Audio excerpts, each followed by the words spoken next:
नमस्कार। आज हम कक्षा षष्ठम संस्कृत में तृतीयः पाठः राष्ट्रध्वजः पढ़ेंगे। क्या पढ़ेंगे? राष्ट्रध्वजः। इसमें हम व्याकरण का भी ध्यान रखते हुए आप लोगों को अध्ययन कराएंगे। अगर आपको यह अच्छा लगेगा तो सब्सक्राइब करेंगे, लाइक करेंगे और बार बार इसको पढ़ने का अभ्यास करेंगे ना। आगे हम देखेंगे राष्ट्रध्वज के विषय में पढ़ाना है। देख लीजिए, ये राष्ट्रध्वज है। तो इस तरह से हम देखेंगे दो बच्चों के बीच संवाद चल रहा है, प्रमोद और सुबोध। प्रमोद ने कहा, मित्र सुबोध, हे मित्र सुबोध। हे भी लगा सकते हैं क्योंकि यहाँ पर संबोधन सूचक चिन्ह है, या फिर मित्र सुबोध कह सकते हैं। चित्रे किम दृश्यते, चित्रे माने जी चित्र में, किम माने क्या, दृश्यते माने दिखाई दे रहा है। चित्र में क्या दिखाई दे रहा है? जैसे हमने कहा व्याकरण का भी ध्यान रखा गया है। तो चित्रे ये आपका सप्तमी विभक्ति एक वचन है जिसका कारक चिन्ह होता है में पर पास, है ना भाई। तो में इसको हमने लिया है चित्र में क्या दिखाई दे रहा है। सुबोध ने कहा, मित्र प्रमोद या हे मित्र प्रमोद, चित्रे एको ध्वजो दृश्यते। चित्रे हमने कहा सप्तमी विभक्ति एक वचन, इस तरह से एको का यहाँ पर विसर्ग हो जाएगा, एका हो जाएगा। क्या हो जाएगा बेटा? एकः ध्वजः दृश्यते। तो चित्र में एक ध्वज दिखाई दे रहा है। क्या हो जाएगा इसका अनुवाद जी? चित्र में एक ध्वज दिखाई दे रहा है। प्रमोद ने कहा, मित्र अयम कस्य देशस्य ध्वजः अस्ति। क्या लिखा है बेटा? अयम कस्य देशस्य ध्वजः अस्ति। आपको बार बार पढ़ना है ना। अयम माने जी यह, कस्य माने किस, देशस्य माने देश का। ठीक है, यहाँ पर सिया लगा है, षष्ठी विभक्ति एक वचन जिसका कारक चिन्ह होता है का के की नाने नी रारे री। तो यह किस देश का ध्वजः अस्ति, ध्वज है। ध्वज माने झंडा। यह किस देश का झंडा है, या यह किस देश का ध्वज है। ठीक है। सुबोध ने कहा, मित्र अयम अस्माकं राष्ट्रस्य भारतस्य ध्वजः अस्ति। देख लो भाई, अयम अस्माकं राष्ट्रस्य, अयम माने क्या हो जाएगा बेटा? यह, अस्माकं हमारे, है ना, यह हमारे, राष्ट्रस्य राष्ट्र, यह हमारे राष्ट्र भारत देश का ध्वज है। यह हमारे देश भी कह सकते हो, राष्ट्र मान क्या होता है? देश। यह हमारे देश भारत का ध्वज है, या यह हमारे राष्ट्र भारत का ध्वज है। काके की कहा यहाँ पर हमने, तो का हो जाएगा? अतः राष्ट्रध्वजः कथ्यते। अतः माने जी इसलिए राष्ट्रध्वजः कथ्यते, राष्ट्रध्वज कहते हैं, यह राष्ट्रध्वज कहा जाता है। प्रमोद ने कहा, मित्र सुबोध या हे मित्र सुबोध, ज्ञातम मया, मया माने मुझे, या मैंने, है ना भाई। ज्ञातम माने ज्ञात, अवगत, मुझे ज्ञात है या मुझे ज्ञात हो गया। किम एव, यहाँ पर क्या लिखा है? कियम्मेव। क्या लिखा है बेटा? कियम्मेव राष्ट्रध्वज अस्माकं देशे तिरंगा इति नामना प्रसिद्धम प्राप्तः। कियम्मेव, तो ये किम अलग हो जाएगा, यहाँ पर अ निकल जाएगा। किम अयम एव, तो किम माने क्या, अयम माने यह, एव माने ही। क्या यह ही राष्ट्रध्वज हमारे देश में तिरंगा, यह नाम से प्रसिद्धि प्राप्त है। देख लो भाई, क्या यह ही या क्या यही राष्ट्रध्वज हमारे देश में तिरंगा इस नाम से प्रसिद्धि प्राप्त है। ठीक है बेटा। सुबोध ने कहा, अथ किम मित्र प्रमोद। हाँ मित्र प्रमोद, अथ किम का मतलब और क्या भी कह सकते हो। और क्या मित्र प्रमोद, या और क्या का मतलब क्या हो जाएगा? हाँ मित्र प्रमोद। ठीक है बेटा। अस्मिन् ध्वजे त्रयो रंगाः वर्णाः वासन्ति। अथवा दिया है, वा माने अथवा होता है, तो किसी एक को कहना है। तो हम यहाँ पर कहेंगे अस्मिन ध्वजे, तो इस ध्वज में क्या हो जाएगा बेटा जी? इस ध्वज में तीन रंग हैं। कितने रंग हैं जी? त्रयो रंगा माने तीन रंग, वर्णा माने भी रंग होता है। तो इस ध्वज में तीन रंग हैं। अतः तिरंगा कथ्यते, इसलिए तिरंगा कहते हैं। कोई पूछेंगे तो बता सकते हो बेटा कि राष्ट्रीय ध्वज को हम तिरंगा क्यों कहते हैं? क्योंकि इसमें कितने रंग है जी? तीन रंग। तीन रंग होने के कारण इसे हम क्या कहते हैं जी? तिरंगा कहते हैं। अतः तिरंगा कहते हैं। प्रमोद ने कहा मित्र मित्र अत्र त्रिपट्टिका दृश्यते, यहाँ तीन पट्टियाँ दिखाई दे रही हैं। पट्टियाँ हैं तो दिखाई दे रही हैं हो जाएगा। कितनी पट्टियाँ? तीन पट्टियाँ। देख लो भाई राष्ट्रध्वज में दिख रहा है। यहाँ अत्र माने यहाँ तीन पट्टियाँ दिखाई दे रही हैं।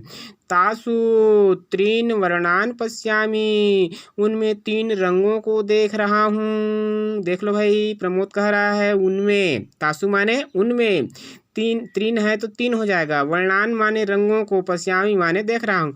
उनमें तीन रंगों को देख रहा हूँ। ऊपरी तनः पिन्याक वर्ण, केसर वर्ण लिखा है इसमें ब्रैकेट में कोष्टक में। दृश्यते, ऊपरी सबसे ऊपर में क्या है? पिन्याक वर्ण माने केसरिया रंग। पिन्याक माने जी केसरिया, यहाँ दिया भी है। तो सबसे ऊपरी भाग में केसरिया रंग दिखाई दे रहा है। अयम कस्य भावस्य प्रतीकः वर्तते, यह किस भाव का सूचक है? देख लो अयम माने यह, कस्य माने किस, भावस्य माने भाव का। हमने ऊपर में बताया कि षष्ठी विभक्ति एक वचन है यहाँ पर, लेकिन षष्ठी विभक्ति में आपका काके की, नाने नी, रारे री उसका कारक चिन्ह होता है। तो यहाँ पर एक वचन में है, इसलिए हमने क्या कहा? का। यह किस भाव का प्रतीक है? प्रतीक माने सूचक, सूचना करने वाला। वर्तते माने है। सुबोधः, सुबोध ने कहा मित्र पिन्याक वर्णः त्यागस्य जागरणस्य शौर्यस्य च प्रतीको अस्ति। क्या कहा बेटा? पिन्याक वर्णः, पिन्याक वर्णः माने केसरिया या केसरिया रंग, त्याग का, जागरण का और वीरता का प्रतीक है। देख लो भाई त्याग का, तो यहाँ पर केवल अगर का नहीं लगाओगे, लास्ट में का लगाओगे तो केवल त्याग, जागरण और वीरता का प्रतीक है। ठीक है। प्रमोदः, प्रमोद ने कहा मित्र श्वेत पट्टिकायाः वर्णः कम भावं धोतयति। हे मित्र, श्वेत पट्टी का रंग किस भाव को प्रदर्शित करता है? क्लियर। श्वेत पट्टिकायाः माने श्वेत पट्टी का, है ना भाई। वर्णः माने रंग, तो सफ़ेद पट्टी का रंग किस, कम माने यहाँ पर किस हो जाएगा, या कौन सा भी कह सकते हो, किस भाव को प्रदर्शित करता है या किस भाव का सूचक है। सुबोधः, सुबोध ने कहा मध्य स्थितायाः श्वेत पट्टिकायाः वर्णः सत्यम निर्मलतां च धोतयति। मध्य स्थितायाः, मध्य में स्थित, क्या हो जाएगा बेटा? मध्य में स्थित श्वेत पट्टिकायाः, सफ़ेद पट्टी का रंग सत्य और, क्योंकि दो वाक्य को, दो शब्दों को जोड़ना है तो च को हम यहाँ पर ले आएंगे। सत्यम निर्मलताम च, तो च को बीच में करेंगे। सत्य और निर्मलता को सूचित करता है। धोतियति माने सूचित करता है या प्रकट करता है। तो समझ में आ गया। आप लोग कई बार पढ़ेंगे ना, इसको बनाएंगे ऐसी भाई। मध्य में स्थित सफ़ेद पट्टी का रंग सत्य और निर्मलता को सूचित करता है या का प्रतीक है। प्रमोदः, प्रमोद ने कहा मित्र मित्र अधः स्थितायाः हरित पट्टिकायाः वर्णः कम भावं प्रदर्शयति।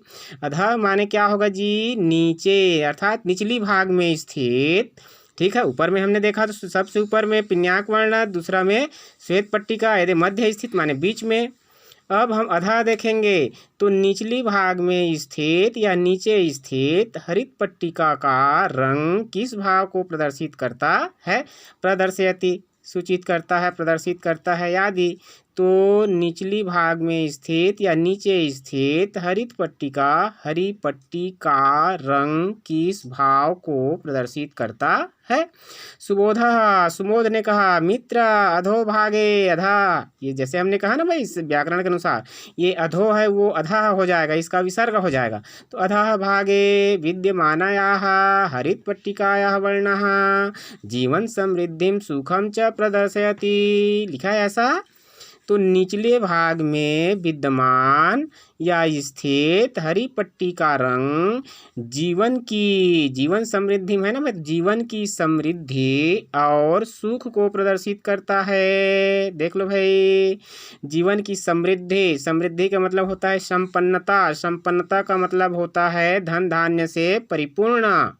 तो निचली भाग में विद्यमान हरे रंग की पट्टी जीवन की समृद्धि और सुख को प्रदर्शित करता है। प्रमोद ने कहा मित्र हे मित्र अहम श्वेत पट्टिकायाम एकम चक्रम पी पश्यामी। ऐसा लिखा है। देखो भाई, चक्रम पी लिखा है तो इसको चक्रम अपी भी हम पढ़ सकते हैं ना। श्वेत पट्टिकायाम एकम चक्रम पी पश्यामी, मैं श्वेत पट्टी में एक चक्र भी देख रहा हूँ।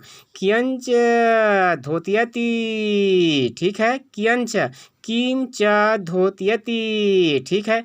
यह किसका प्रतीक है या यह क्या सूचित करता है? यह क्या सूचित करता है और यह क्या सूचित करता है कि माने क्या, अच्छा माने और, ठीक है।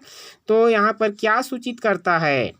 सुबोध ने कहा मित्र इदम अशोक चक्रम अस्ति एतत् चक्रम गतिशीलतां धोत्यति। लिखा है ऐसा, इदम अशोक चक्रम अस्ति। तो चक्रम अस्ति भी हम पढ़ सकते हैं, पढ़ने नहीं जानेंगे तो, ठीक है। इदम माने यह अशोक चक्र है जो गोलक है बीच में जी, वो क्या है जी? अशोक चक्र है। देखो मेरी उंगली कहाँ जा रही है, ये बीच में है जो गोल गोल चक्र, यही अशोक चक्र है बेटा जी। और यही क्या है? चक्रम पी पश्यामी, चक्र को भी दे, हाँ चक्रम अस्ति, यह चक्र है। यह चक्र गतिशीलता को प्रदर्शित करता है। किसको प्रदर्शित करता है बेटा जी? गतिशीलता। तो गतिशीलता माने क्या होगा? निरंतर प्रगति करना गतिशील कहलाता है ना। तो यह अशोक चक्र है, यह चक्र निरंतर गतिशीलता को प्रदर्शित करता है। राष्ट्रीय पर्वसु राष्ट्र ध्वजारोहणम क्रियते। राष्ट्रीय पर्वों में ये सु है ना भाई, तो यहाँ पर हमने कहा ये बहुवचन और सप्तमी बहुवचन हो जाएगा, इसमें सु होता है। तो राष्ट्रीय पर्वसु माने राष्ट्रीय पर्वों में बहुवचन में हमने कहा राष्ट्र ध्वजारोहण क्रियते, राष्ट्र ध्वज का रोहण किया जाता है, माने राष्ट्र ध्वज फहराते हैं। राष्ट्रीय पर्वों में राष्ट्र ध्वज फहराते हैं। अस्माकं प्रधानमंत्री प्रत्येक अगस्त मासस्य 5 तारिकां देहल्याः दुर्गात् राष्ट्रोत्तोलनं करोति। हमारे प्रधानमंत्री प्रत्येक अगस्त माह की 15 तारीख को दिल्ली में लाल किले से, रक्त दुर्गात माने लाल किले से राष्ट्र ध्वज फहराते हैं। ठीक है बेटा। हाँ, प्रमोद ने कहा मित्र सुबोध, हे मित्र सुबोध अवगतम, ज्ञात है राष्ट्र ध्वजस्य महत्वम, अर्थात राष्ट्र ध्वज का महत्व ज्ञात है या ज्ञात हो गया। अयम राष्ट्र ध्वजो अस्माकं सर्वेषां भारतीयानां आदर भाजनम। यह राष्ट्र ध्वज हमारे सभी भारतीयों का आदर का पात्र है। देख लो भाई, यह राष्ट्र ध्वज हम सब भारतीयों के लिए आदर का पात्र है। अयम सर्वेषां भारतीयानां वंदनीय, यह ठीक है सभी भारतीयों के लिए वंदनीय है। सुबोध प्रमोदः च राष्ट्रध्वजं श्रद्धया नमतः स्वगृहं च गच्छात्। सुबोध और प्रमोद राष्ट्रध्वज को श्रद्धा से प्रणाम करते हैं और घर चले जाते हैं। हाँ, हमने कई शब्दों के अर्थ तो उसमें पढ़ चुके हैं, शब्दार्थ बता चुके हैं। फिर भी यहाँ पर कुछ को बताऊंगा। धोतियति माने सूचित करता है, प्रकट करता है। पर्वसु माने पर्वों में, उत्सवों में। और राष्ट्र ध्वजारोहणम अर्थात राष्ट्र ध्वज का फहराना। रक्त दुर्गात माने लाल किले से। उत्तोलनम माने फहराना। अब देखेंगे बेटा इसी में अभ्यास प्रश्नाभ्यास देखेंगे जी। इसको समझना है, बनाना है। संस्कृत में उत्तर दीजिए। क्या कहा जा रहा है? संस्कृत में उत्तर दीजिए। हम आपको कहा था कि सरल तरीके से इसमें हम बताने का प्रयास करेंगे। देखिए कैसे सरल तरीका से है, किताब के माध्यम से ही हम आपको पढ़ा रहे हैं। इसमें प्रश्न दिया हुआ है। अब कहाँ हमको क्या चीज़ बदलना है जिससे हमारा ये उत्तर भी बन जाए। प्रश्न में ही उत्तर रहता है। तो चित्रे किम दृश्यते, क्या जी बेटा? चित्रे किम दृश्यते, चित्र में क्या दिखाई दे रहा है? तो क्या दिखाई दे रहा था? ये लिखा हुआ है राष्ट्र ध्वजा। तो किम के जगह में हम क्या लिखेंगे? एक शब्द राष्ट्र ध्वजा लिख देंगे और प्रश्न को उतार देंगे आगे पीछे को, हमारा उत्तर पूरा। ठीक है। कैसे प्रश्न का उत्तर बनाना है? अधिकांशतः संस्कृत में ऐसी होता है। चित्रे किम दृश्यते, चित्रे राष्ट्र ध्वजः दृश्यते। किम के जगह में राष्ट्र ध्वजा लिखेंगे। ध्वजे कति वर्णाः सन्ति। देखो पहले हम प्रश्न का उत्तर बनाने के लिए पहले उसको अपने हिंदी में भी समझ सकते हैं। हिंदी में समझेंगे तो सुविधा होगी। ध्वज में कितने वर्ण हैं? तो कितने वर्ण है बताया था? 3 रंग। तो 3 रंग को संस्कृत में क्या कहेंगे जी? त्रयोरंगा। क्या आज कहेंगे? त्रयोरंगा। तो इसलिए हम देखेंगे ध्वजे त्रयोरंगा वर्णा सन्ति। विसर्ग मत लगाना ना। श्वेत पट्टिकाया वर्णः कम भावम धोत्यति। श्वेत पट्टिका का रंग किस भाव को प्रदर्शित करता है? तो किस भाव को बताया था? तो सत्यम और निर्मलता। सत्यम निर्मलताम च। तो कहाँ लिखना है सत्यम निर्मलताम को? कम के जगह में। देखो 2 शब्द पहले का उतार लिए हम उत्तर में और 2 शब्द बाद का उतार लिए। कम के जगह में क्या लिख दे? सत्यम निर्मलताम च। हमारा प्रश्न में उत्तर बन गया जी। तो इसका जो है मुख्य जो शब्द है उसी को हमको ध्यान रखना है। श्वेत पट्टिकायाः वर्णः सत्यम निर्मलताम च भावम धोत्यति। अशोक चक्रम किम धोत्यति। अशोक चक्र क्या प्रदर्शित करता है?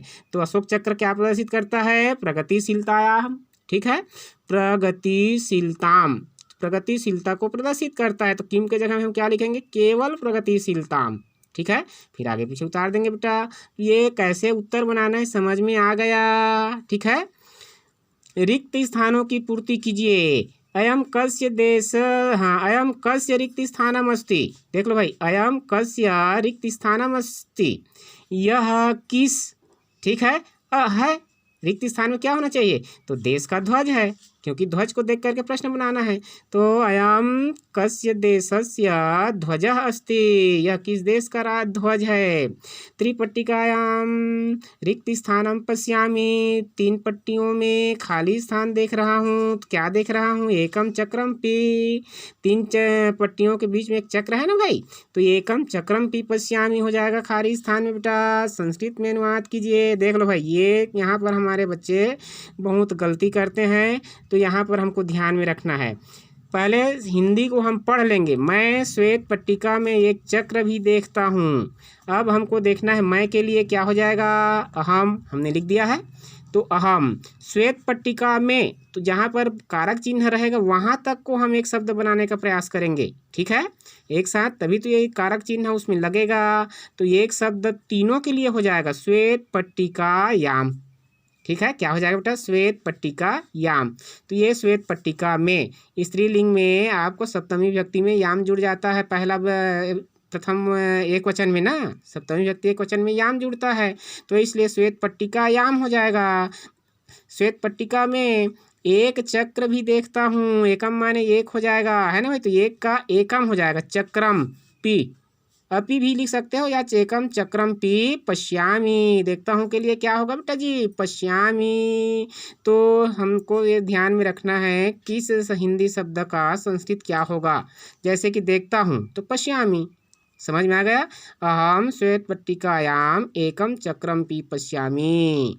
राष्ट्र ध्वज ठीक है। राष्ट्र की एकता का प्रतीक है, देखो दिया है राष्ट्र ध्वज राष्ट्र की एकता का प्रतीक है, तो राष्ट्र ध्वजा हो जाएगा, यह राष्ट्रस्य हो जाएगा, क्योंकि यहाँ तक अपना क्या हो जाएगा, विभक्ति चिन्ह को लिया है राष्ट्र की, ऊपर में तो हमने राष्ट्र ध्वज है ना भाई, तो इसका विसर्ग कर दिया, अकारांत पुल्लिंग शब्द है, एक वचन में विसर्ग लग जाएगा, है ना, तो राष्ट्र ध्वज राष्ट्रस्य एकताया प्रतीक अस्ति। तो यहाँ पर हम क्या लिखेंगे, दोनों को जोड़ देंगे यहाँ तक पूरा विभक्ति चिन्ह तक, राष्ट्रस्य एकतायाः क्या हो जाएगा, राष्ट्रस्य एकता, ठीक है, यहाँ तक का हो गया। अब प्रतीक है दो बचा है, तो ये प्रतीको वर्तते है के लिए क्या हो जाएगा यहाँ पर, वर्तते, समझ में आ गया, राष्ट्रस्य एकताया प्रतीको वर्तते।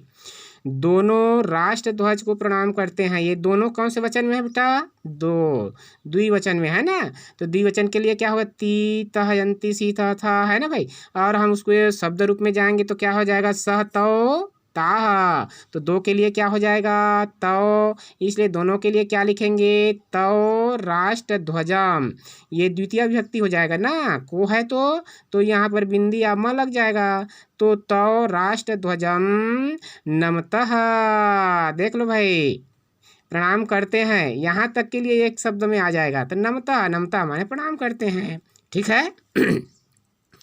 यहाँ पर विभक्ति निर्देश कीजिए, माने विभक्ति को पहचानना है, उसमें कौन से शब्द बनाइए, अस्माकम शब्द है, देख लो, ये अस्माकम शब्द का मूल शब्द क्या है, किससे बना है, यही है विभक्ति निर्देश करना है, और उसका कौन से विभक्ति कौन से वचन है वो देखना है। तो अस्माकम किससे बना है, अस्मत् से बना है, ये कौन से है, षष्ठी विभक्ति एक वचन, ठीक है। आगे हम देखेंगे राष्ट्रस्य, हमने कई बार कहा यहाँ स्या लगा है, तो ये कौन सा है, षष्ठी विभक्ति एक वचन, यहाँ पर क्या दिया है, राष्ट्र का क्या बन जाएगा, राष्ट्र, ठीक है, ये राष्ट्र बन जाएगा, और इस तरह से ये राष्ट्र हो जाएगा, और इसका षष्ठी विभक्ति एक वचन है, ठीक है, यहाँ विसर्ग को निकाल देना, ये हो जाएगा रक्त दुर्गात, तो रक्त दुर्गात आत लगा है भाई, तो ये आपका पंचमी विभक्ति हो जाएगा, ठीक है, दुर्ग से माने लाल किले से, है ना भाई, तो ये हो जाएगा पंचमी विभक्ति एक वचन, इसका मूल शब्द हो जाएगा रक्त दुर्ग, है ना भाई, याद रक्त दुर्ग। सर्वे, सर्वे है तत्शब्द से बना है, प्रथमा विभक्ति प्रथमा द्वितीय वचन है इसमें। आगे हम देखेंगे संधि विच्छेद कीजिए, देख लो बेटा कैसे तोड़ना है जी, जहाँ कमजोर है, जहाँ पर हम मात्रा लगी है वहीं को तोड़ेंगे। अथवेयम दिया है तो हम कहाँ तोड़ेंगे, अथवा, अथव धन एयम कहेंगे तो गड़बड़ हो जाएगा, अथव शब्द बनता नहीं, अर्थात अथवा धन अयम, अथवेयम, ठीक है। ध्वजोत्तोलना, ये देखो भाई, ध्वज मैंने कहा इसको विसर्ग हो जाएगा, ध्वज उत्तोलनम, ये विसर्ग संधि, ठीक है। और ध्वजोस्माकम है, तो यहाँ पर ये जब छोटा अ आएगा स्वर, तो वहाँ पर वो की मात्रा का विसर्ग बनाते हैं, ध्वज अस्माकम, ये भी विसर्ग संधि है, ठीक है। तो इस तरह से हमने देखा ये दो विसर्ग संधि है, इस तरह से संधि है। मेरे प्यारे बच्चों, आप आराम से पढ़िएगा, इसको सब्सक्राइब करेंगे ना, इसमें वो जो क्लिक है वो उसको, हाँ बेल को क्लिक करेंगे, फिर इसमें आपके मोबाइल में हम हमेशा के लिए बन जाएगा ये, फिर उसको कई बार देखकर आप पढ़ सकते हैं बेटा। तो थैंक यू, अगले पार्ट में हम फिर पढ़ेंगे ना।